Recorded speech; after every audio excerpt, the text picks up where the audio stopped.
বিহুমৰা খানা কেতিয়াবাই খালোঁ, কিন্তু ভিডিঅ'টোহে দিয়া হোৱা নাছিলে। ভাবিলোঁ আজি দি দিওঁ, এডিট কৰা এলাহত দিয়াই নাই। আৰু এইফালে আমি লৰালৰিকৈ মাংস বাচিবলৈ লাগি গ'লোঁ। আৰু ৰান্ধনি পালত বৌ আৰু মই আছিলোঁ, আৰু দুয়োজনীয়ে কামত লাগি গ'লোঁ। মাংস খানা খাম, পুৰা নাচিম হাঁহিম।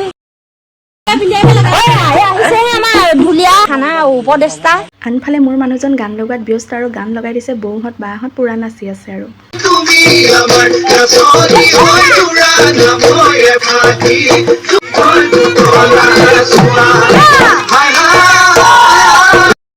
আৰু আমি বিহু নচাত লাগিলোঁ। এইফালে আকৌ মোবাইল চাই চাই মাংস বনাই আছে।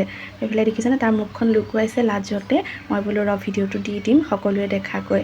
আৰু সি কৈছে নিদিবি বোলে, সেইকাৰণে মুখখন ঢাকি দিছে মোবাইলটোৱেদি।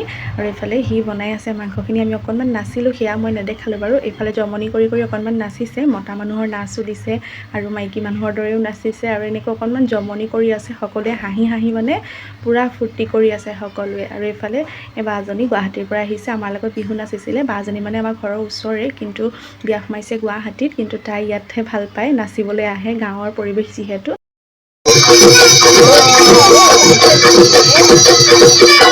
আমি টিভি লৈ আনিম আকৌ দাঙি। এইবাৰ যাবলৈ হ'লে টিভি যাব।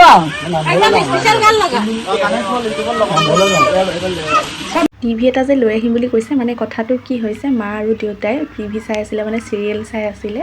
আৰু মানে কি হয়, ইয়াতে আমি খানা খাইছোঁ ন, বাহিৰত সকলো থাকিলে ভাল লাগে।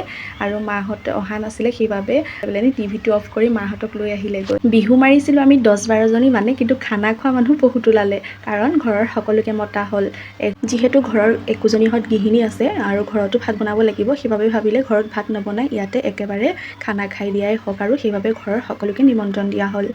আৰু এই ভাইটিটোৱে কৈ আছে, ইমান সৰু সৰুকৈ পেকেটবোৰ অনাতকৈ ডাঙৰ ডাঙৰ পেকেট এটা এটা অনা হ'লেও হয় বোলে। আৰু ইমানখিনি মোক খুলি থাকিবলগীয়া হৈছে, একেটাকে দুবাৰ দুবাৰ খুলিব লগা হৈছে বুলি কৈ আমাক গালি দি আছে। আমি বোলো এদিনৰ কাৰণেহে, আমি ডাঙৰ পেকেটটো আনি কি কৰিম নহয়নে? আৰু সেইবাবে ই গালি দি আছে, আমিও তাক কৈ আছোঁ। আৰু এইফালে ধুনীয়াকৈ মাংস সি বনাই আছে। আৰু এনেদৰে সকলোৱে হাঁহি ধেমালিৰে সেই ৰাতিটো কটাইছিলোঁ। সকলোৱে একেলগে এসাঁজ ভাত খাইছিলোঁ মিলিজুলি, বিৰাট ভাল লাগিছিল। আৰু যিহেতু এবছৰৰ কাৰণে আকৌ বিহুটো গুচি গ'ল। তাই যে দেৰিকৈ পাইছেহি, তাইহে নেটৱৰ্ক পাই আহিছে, বাটৰ পৰা লাগি আহিছে মানে খুৰীয়ে বাজনীক এইটোৱে কৈছে যে আমাৰ কাৰোৰে মোবাইলত ভালকৈ নেট পোৱা নাই, আৰু তোৰ মোবাইলটোত ইমান ভালকৈ নেট পাইছে, মানে তই গুৱাহাটীৰ পৰা নেটটো লৈ আহিছ নেকি? যিহেতু আমাৰ খানাখিনি জুইতে বনাইছিলে, খাবলৈ বিৰাট টেষ্টি হৈছিলে। জুইত বনোৱা খানা কিমান টেষ্টি সকলোৱে জানি। আৰু বহুত কিবা কিবি বনাইছিলে, চালাড, ভাজি, দালি, কিন্তু সেইবোৰ একো দেখুওৱা নাই। আৰু ভিডিঅ'বোৰ কৰিবলৈ পাহৰি থাকোঁ নহয়, যেতিয়া যিখিনি বনাইছিলে সেইখিনি ভিডিঅ' কৰিবলৈ পাহৰিয়ে থাকিলোঁ। যিহেতু ৰান্ধনি আমি নিজেই আছিলোঁ, সেইবাবে মই যিখিনি ভিডিঅ' কৰি ৰাখিছিলোঁ সেইখিনিকে আপোনালোকৰ লগত শ্বেয়াৰ কৰিলোঁ। বাৰু ভিডিঅ'টো চাই কেনেকুৱা পালে জনাবলৈ নাপাহৰিব।